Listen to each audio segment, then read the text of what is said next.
Exatamente, blogueira não faz isso. Não busca evidências científicas com alto rigor, baseada em evidências, para com que possa mostrar a melhor informação para vocês. Muitas vezes as pessoas não se pautam disso. Ontem até me perguntaram sobre jejum intermitente, fomos buscar meta-análise, não tinha nenhum trabalho, por exemplo, acima de 12 semanas que mostrasse algum resultado. E é isso que você vai aprender nessa aula. Lembra de deixar seu comentário, deixar sua pergunta, qualquer dúvida que você tenha aqui, já se inscreve no canal também, aciona o sininho de notificações e curte, porque assim o YouTube vai compartilhar essa mensagem importante. Boa aula para você!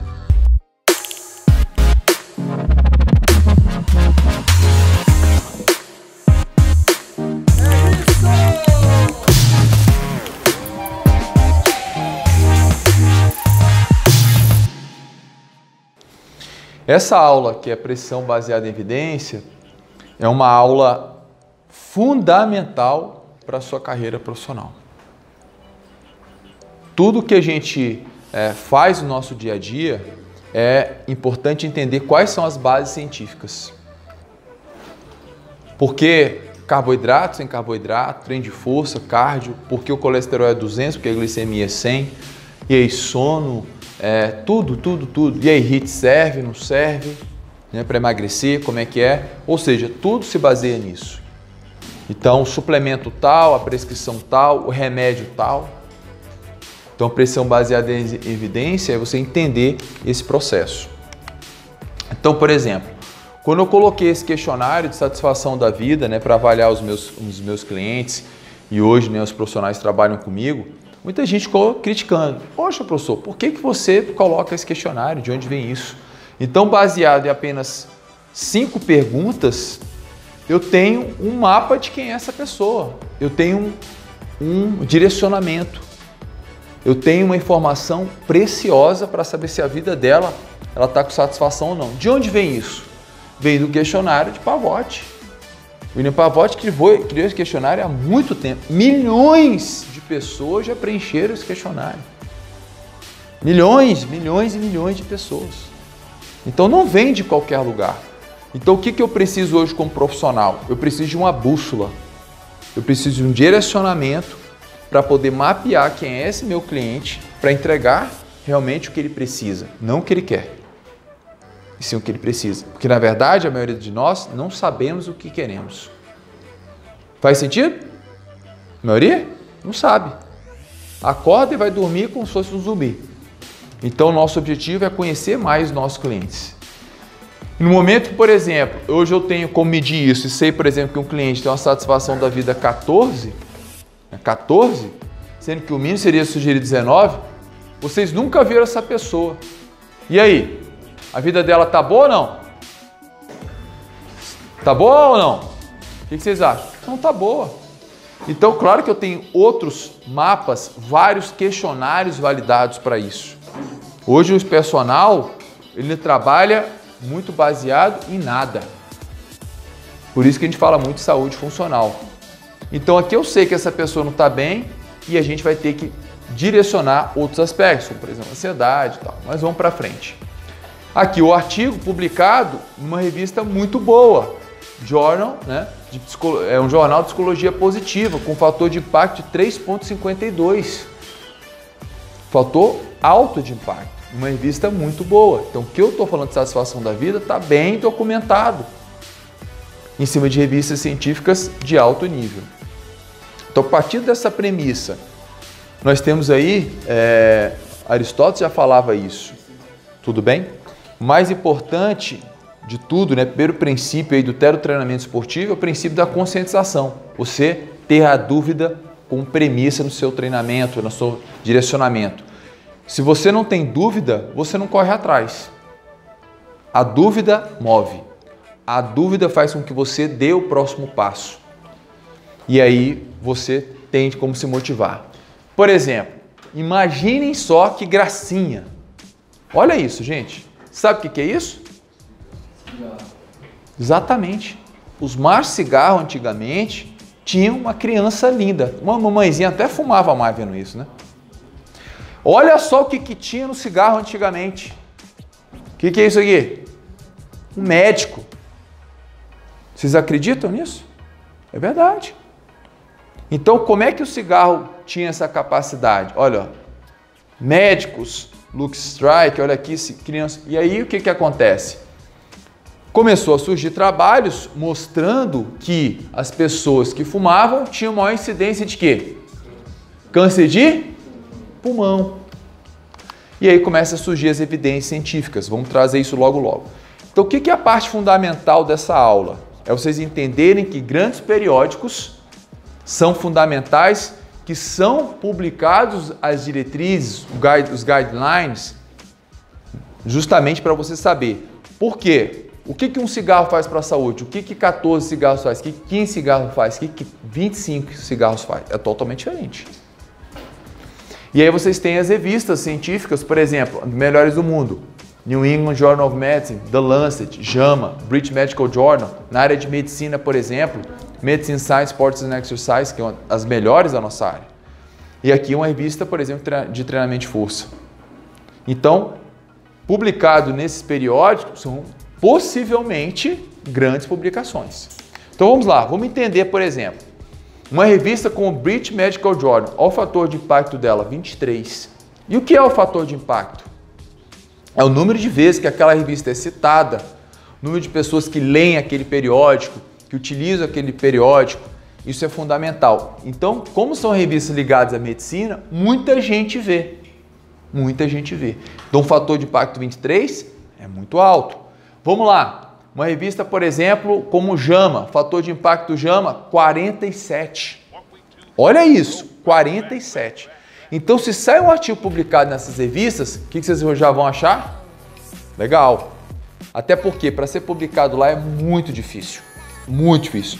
É caro, você vai ter aí de 3 a 5 revisores, muitas vezes que não conhecem você, muito rígidos nisso.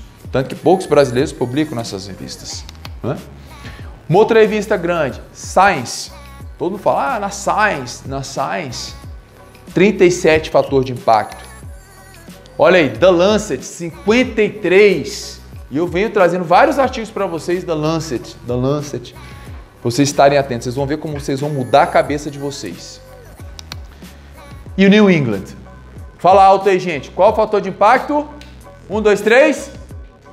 79. Fala até baixo, né? 79. É muito alto. Tanto que o meu orientador de doutorado assina o New England e vive mandando artigos para mim. Então, quando sai alguma coisa do New England, da New England, você fica assim, caramba, isso aí tem muitos revisores que são de Harvard, né? É uma revista é uma revista onde ela tem, né, impressão, mas aí hoje a maioria é tudo online, né? Então você tem que pagar um artigo para baixar de artigo. É um periódico só de artigos científicos, tá? Mensalmente saem artigos científicos essas revistas, ok? Então olha só, a British Medical Journal, por exemplo, Medicine Science, olha o fator de impacto da nossa área, 4.2. Por que é menor? Por que é menor? Porque vocês acham que as pessoas vão ler mais artigos para medicina, onde lá tem medicamentos, doenças, outros aspectos, ou uma revista voltada para medicina e exercício? O número de pessoas que leem essas revistas são bem menores. Não que não sejam importantes. Para a nossa área é uma revista muito importante. Por exemplo, vou dar um exemplo para vocês. Essa revista é uma das melhores revistas da área da medicina, voltada para reumatologia. Chama Autoimmune Review. Autoimmune Review. Autoimmune Review é uma revista de alto fator de impacto para a área da reumatologia. Praticamente 9. E olha só quem tem um artigo publicado lá. Quem é? Sandor Balsam.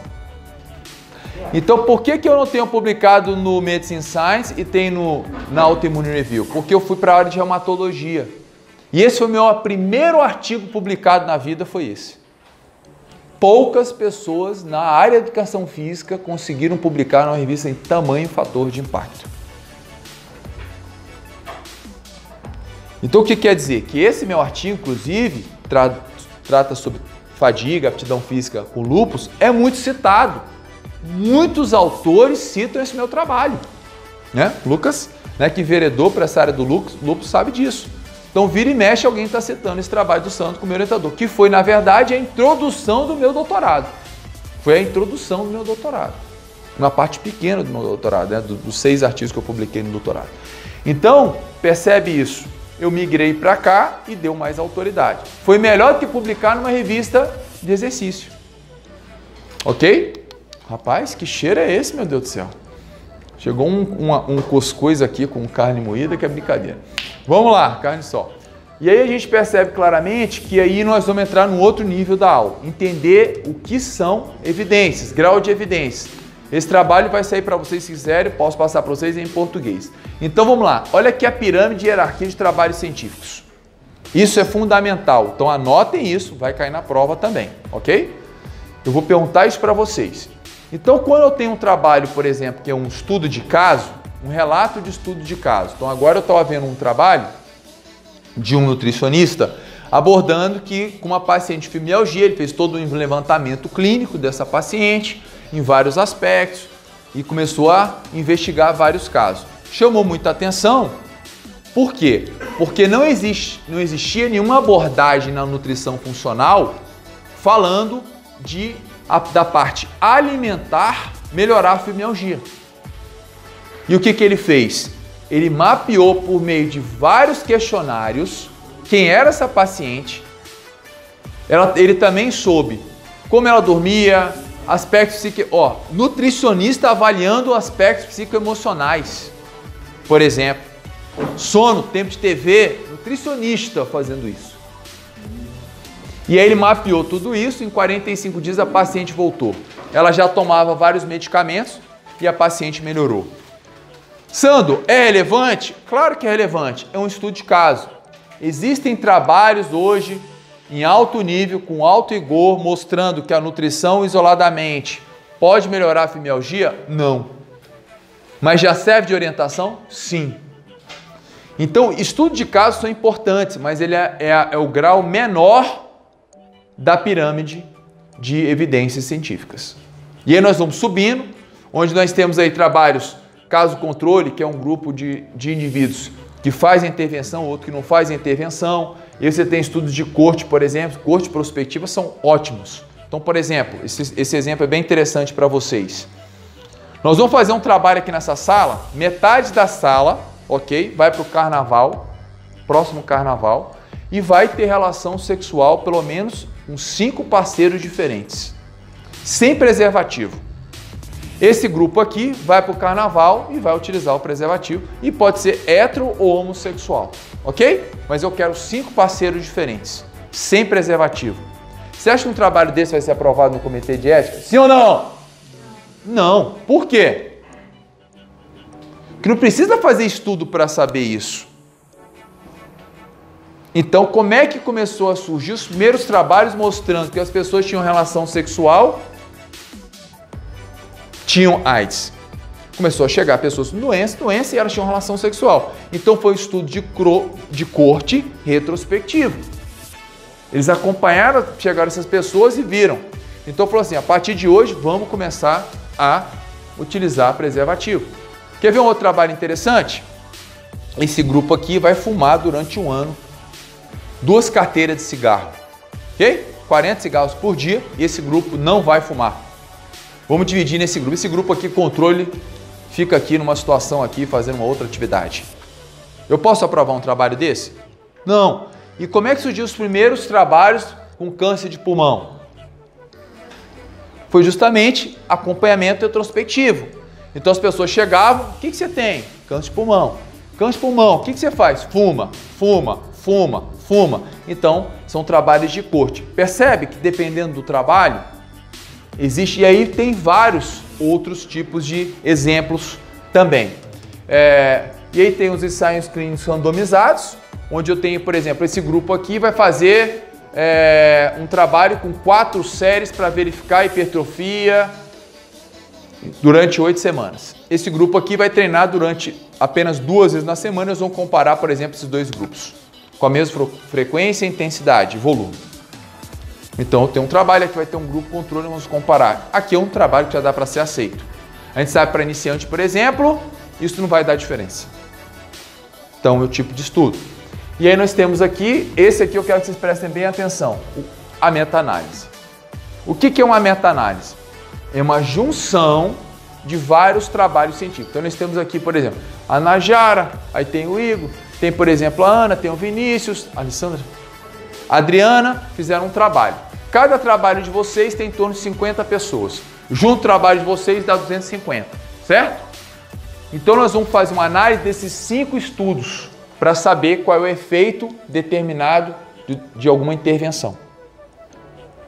Então, em vez de ser um estudo com um estudo só, ele é uma junção de vários estudos.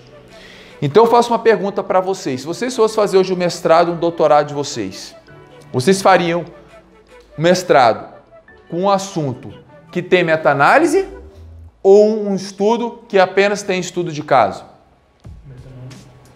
O que vocês acham?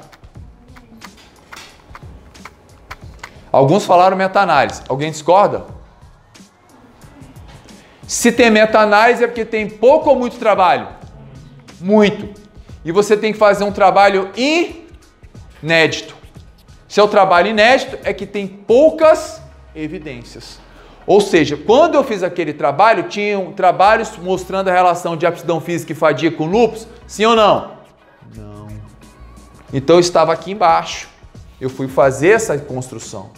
Então, quando você vai fazer um doutorado que você tem várias meta-análises, significa que não tem tanta coisa para ser feita. Você tem que basicamente buscar o que não tem feito. Como é que você vai ganhar um prêmio Nobel com alguma coisa que já tem? Não vai. Uma nova vacina, uma nova intervenção, uma nova solução. Então, perceba o quanto é importante e por que é fundamental essa pergunta que eu vou fazer para vocês agora. Quando chegar para vocês um determinado aluno, com determinado problema, determinado caso controle para vocês estudarem um caso clínico, por exemplo, se ele toma um determinado remédio, faz determinada intervenção, vocês têm que saber se aquilo que ele está tomando, fazendo, acontecendo, existe o quê? Um grau de evidências. Ah, eu estou tomando um remedinho para emagrecer, L-carnitina. Vai lá buscar se tem meta-análise de L-carnitina. E o que diz as meta-análises de L-carnitina? Serve para alguma coisa? Sim ou não? Não serve para nada. Creatina? Serve. Eu tô com uma aluna que quer emagrecer, aí o marido dela deu creatina para ela. Eu falei, para quê? Para tu inchar? Para tu vai fazer o quê? Velocidade? Não, porque meu marido faz musculação, ele quer ficar forte. E você? As meta-análises mostram que o efeito da creatina é muito bom para melhora de potência, força, inclusive ganha peso. E você menos quer na sua vida é ganhar peso. Eu tomei. Então para. Entendeu como é que a cabeça do Sandor funciona? Vocês têm que começar a trabalhar assim. Então eu vou treinar 2 vezes, 3 vezes, vou fazer leg press, extensora, puxada, vou treinar antes, depois, o que eu vou fazer? Então eu tenho que saber o grau de evidência. Fez sentido para vocês? Entenderam? Lembrando que vocês estão começando a jornada, só que a cabeça de vocês tem que começar a trabalhar com grau de evidência. Então nós temos aí um outro ponto importante. Grau de evidência, por exemplo, em nível D. Não tem tantos trabalhos. Quem coloca o grau de evidência D? Então nós vamos reunir 5, 6 experts do mundo para falar sobre aquele assunto que ninguém falou nada sobre isso. É um painel. Grau de evidência D. E aí nós temos grau de evidência A. Vários trabalhos randomizados e controlados. Então, por exemplo, fazer o uso de determinado suplemento novo. A vitamina D, por exemplo, está muito na moda hoje. Um grupo X aqui vai tomar 50 UI de vitamina D que tem, por exemplo, esclerose múltipla. Esse grupo aqui não vai tomar. E vão determinar qual é o efeito disso após 8 semanas, 10 semanas. O que os trabalhos vêm mostrando? Que os pacientes que estão fazendo isso têm um efeito positivo. A redução da fadiga, parece até que... Pode até ser que aconteça remissão. Existe necessidade de mais trabalhos? Sim. Mas o que acontece? Como o ganho é tão grande e o efeito colateral é pequeno, o que tem sido feito? Overdose de vitamina D. Então, vocês vão buscar trabalhos científicos nesse nível aqui. Ok? Isso aqui já está lá entregue para vocês entenderem o que são os níveis de evidência. Muito bem, o que é importante disso tudo? Muitos podem perguntar, Sandro, para que isso? Então a gente tem que entender que a sociedade consome produtos. Consome um alimento, consome um suplemento, consome carro, celular, viagem, tudo. As pessoas querem consumir e muitas vezes tem necessidade para isso. E as indústrias vão passar a produzir. A sociedade precisa de saúde. Nós trabalhamos na parte de prevenção, não é isso? Lembra que a gente falou na última aula? Prevenção, na degeneração fisiológica, limitação funcional, incapacidade. E aí, nós temos que saber vender isso muito bem. E aí, no caso aqui, hospitais. Porque eu coloquei hospitais? Porque hospitais consomem muito. A indústria farmacêutica de equipamentos, uma ressonância nova. Mas, rapaz, um equipamento desse custa milhões. E quando o cara inventa uma tecnologia nova, isso envolve muito dinheiro. E aí a mídia divulga. Então sai um negócio tal, a sociedade divulga, compra, produz, vem. Isso no nosso ambiente de academia, situação hoje de fitness. Hoje, por exemplo, eu estava utilizando o TRX. São milhões de TRX, gente. Milhões, milhões, milhões. Então por quê? Um cara foi lá e inventou. De onde surgiu aquilo? O exército americano precisava treinar. Então eles pegaram uma corda e levavam, por exemplo, para as guerras. Então, o que acontecia? Ele lá pendurava e treinava.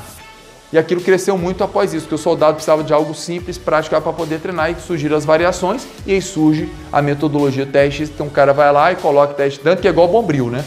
O que é TRX? É uma metodologia.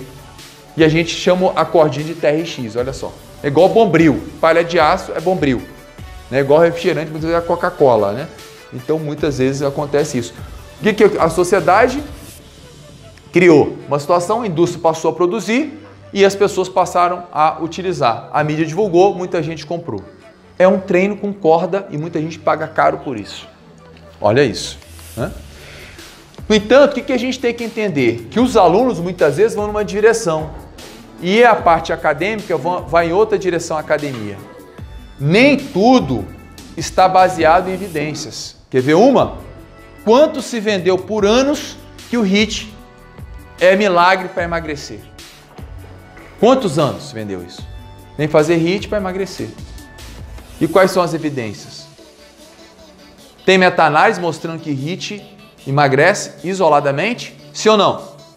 Não tem. Não tem. Um protocolo de Tabata certinho? Não tem.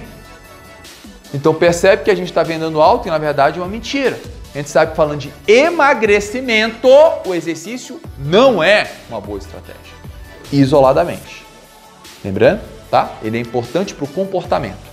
Então entender onde você está, o que a academia está vendendo, o que você está aqui quando necessita, a evidência. Isso aqui muitas vezes não anda junto. Sabemos claramente que a educação física ela está sempre muito pautada em cima da melhora da aptidão cardiovascular, muscular, flexibilidade, composição corporal. Era o princípio importante e ainda é, né? Trabalhando em cima de aptidão física. Sabemos que as pessoas que têm melhor aptidão física têm maior saúde, menor risco, principalmente doenças cardiovasculares, metabólicas e outras questões mais. Então esse é o princípio. No entanto, a cabeça tem que abrir, que tem muita coisa interessante que a gente vai abordar aqui. Olha só. Por exemplo, falando de câncer de pulmão, que eu trouxe aquela foto dos médicos, né? Isso aqui é um guideline, uma diretriz mostrando as evidências de tabagismo. E aí, olha só o que vem trazendo no artigo, ó. Grau de evidência A, B, C e D. Olha lá. Tá vendo? Então, eles mostram isso, qual o grau de evidências para isso. E aqui tem uma tabela que a gente, inclusive, utiliza bastante ela, que é justamente essa tabela sobre... Tá tocando alguma coisa aí, o que é isso aí?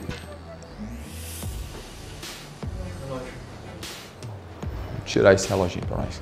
Então, olha só, essa tabela com nível de evidência B vem mostrando para a gente o seguinte: a pessoa que fuma de 1 a 14 cigarros pode ter de 7,5% a 8% maior risco de câncer de pulmão. E uma pessoa que fuma de 15 a 24 cigarros, mais de 14,9% câncer de pulmão. E mais de 25% câncer de pulmão. Então percebe que um cigarro muda o jogo aqui. Então se o seu aluno fuma um maço, você pedir para ele reduzir. E é assim que a gente vem trabalhando. Isso aqui baseado em evidências. Trabalho de corte que acompanha as pessoas ao longo do tempo. Então eles vão perguntando isso. Percebe para onde está indo na aula? Onde que está seu direcionamento? Onde é que está a sua prescrição? O que está se pautando? Quem dá aula para vocês? está pautado em quê? A experiência do Sandro é importante. Só que a experiência do Sandro há 10 anos atrás era uma coisa, hoje é outra. E aí, o quanto que aquilo que eu fazia há 10 anos atrás ainda é atual? Algumas coisas que eu fazia há 10 anos atrás não são mais atuais hoje. Há 10 anos atrás eu só prescrevia treinamento de força, pouco cardio. Não falava muito da parte psicoemocional. Isso hoje não existe. Não existe, não tem como. Eu avaliava antes uma coisa, hoje eu avalio outro. Né? Tem muita coisa acontecendo. Não tinha mídia social dessa forma, não tinha internet, não tinha aceleração, não tinha quantidade de conteúdo. Pra vocês terem ideia, a cada 8 anos dobra o conhecimento científico. Dobra. Então é muito rápido, a tendência é cada vez mais rápida. Aqui está o trabalho mostrando isso, né, com as evidências. Olha o artigo. British Medical Journal. Boa revista, sim ou não? Fator de impacto? 23. Entenderam? Quando vocês forem ler um artigo, quando vocês forem buscar, o que vocês vão fazer? Buscar a revista. Muito importante. Então nós sabemos, por exemplo, que esse aparelhinho vende ou não vende? Quantas pessoas já compraram ele agora enquanto a gente está por aqui? Querendo o milagre de ficar vendo a novela, tomando Guaraná, né? E tomando Coca-Cola. Vende principalmente para o quê? Emagrecimento. E aí, quais são as evidências? Não é uma boa pergunta? Muito cuidado, hein? Por exemplo, essa revista aqui, Rheumatology International Rheumatology, revista muito boa. Ela vem mostrando que esse equipamento para pacientes com doenças reumáticas, tá ok? Trabalho randomizado, controlado. Olha só o que melhora. Ele melhora dor lombar, melhora a marcha, a caminhada, melhora a qualidade de vida e melhora a depressão em pacientes com problema na coluna. Então parece que o negócio é bom. Olha que incrível. Olha que incrível. Trabalho randomizado e controlado. Então não menospreze. Mas olha só o que foi feito aqui. Foi feito para quem tem problema na coluna. Não para emagrecimento. Todo mundo compra isso. Mas pode melhorar a qualidade de vida. Olha que interessante. A Anvisa, ela fala, liberado, não faz mal. Beleza. Aí eles aproveitam e botam aqui para enganar os trouxas. Se fosse para melhorar outros aspectos, né, talvez podia colocar, né, para depressão, não sei, problema na coluna, talvez venderia também bastante. Mas praticamente eu nunca vi na televisão. Compre esse aparelho para melhorar a dor na coluna. Já viram uma vez? Não, porque vende menos que emagrecimento. E aqui eles falam alguns pontos importantes, né, de esse outro trabalho, mostrando que existem praticamente poucas evidências na relação da região abdominal associado principalmente a esse estímulo aqui, ó. Então ele fala disso aqui, né? Então o que está escrito aqui? Baseado na revisão bibliográfica desse estudo, percebe-se a importância de mais pesquisas a fim de analisar efeitos da associação da estimulação russa na região abdominal, para que possa ter maior a fim de diminuição da flacidez, redução do tônus, né? E outros métodos são necessários. Então está aqui, ó. O que está sendo vendido aqui, na verdade, é uma bela mentira. Sabe o que já aconteceu comigo? Professores chegando para mim, pedindo para eu começar a vender esse aparelho. Ô, professor, você tem muito nome, muito não sei o quê, tem muita gente. Pô, você podia vender que esse aparelho é muito bom. Então, quando a pessoa chega para você, Douglas, fala, faz isso, compra isso, toma isso, usa isso, o que você tem que fazer como profissional? Buscar as evidências.